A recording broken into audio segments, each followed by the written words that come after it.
రాష్ట్రంలో కొత్త ప్రభుత్వం ఏర్పడి 100 రోజులైంది. ఈ 100 రోజులు అయి ప్రభుత్వ పరిపాలన ప్రారంభం కాగానే పెద్ద ఉపద్రవం వచ్చింది. కృష్ణానదికి గొప్ప వరదలు రావడం, ఆ వరదల్లో ఎన్నో వేల కుటుంబాలు నిర్వాసితులు కావడం, ప్రజలు అన్నవస్త్రాలకి అలమటించడం లాంటివి కూడా సంభవించాయి. అటువంటి విపత్కర సమయంలో రాష్ట్ర ముఖ్యమంత్రి గౌరవనీయులు శ్రీ నారా చంద్రబాబు నాయుడు గారు జేసీబీ ఎక్కి పడవలో ప్రయాణం చేస్తూ బురద నీటిలో నడుస్తూ ప్రజలందరికీ కూడా ధైర్యాన్ని కల్పించి నేనున్నాను, బెంగ పెట్టుకోవద్దు అని చెప్పి వాళ్లలో ఒక స్థైర్యాన్ని నెలకొల్పారు. అలాగే మంత్రులు, అధికారులు, అనధికారులు అందరూ కూడా ఆ కష్టంలో ఉన్న ప్రజలందరినీ ఆదుకోవాలి అని గొప్ప ఆర్తిని చూపించారు. ఈ సందర్భంగా ప్రత్యేకించి ప్రస్తావించవలసిన వారు పారిశుధ్య సిబ్బంది.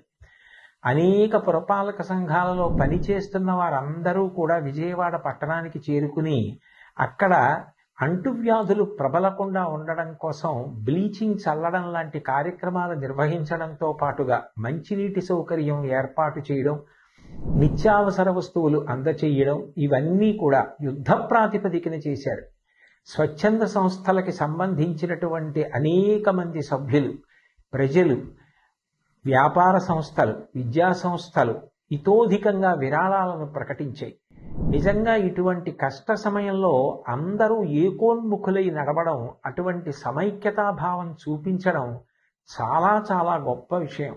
భాగవతంలో పోతన గారు ఒక మాట అంటారు, పరహితము చెయ్యునెవ్వడు పరమహితుండగును భూత పంచకమునకును, పరహితమే పరమధర్మము పరహితునకు నెదురు లేదు పర్వేందుముఖి అంటారు. పరుల యొక్క హితం కోసం ప్రవర్తించే వాళ్ళు ఎవరుంటారో వాళ్ళకి పంచభూతాలు కూడా సహకరిస్తాయి. ఇటువంటి కష్టకాలం వచ్చినప్పుడు ప్రజలందరూ కూడా ఒకే త్రాటి మీద నిలబడడం, అంత గొప్ప సమైక్యతా భావంతో కష్టంలో ఉన్న వాళ్ళందరినీ ఆదుకోవాలని ప్రయత్నించడం చాలా చాలా గొప్ప విషయం.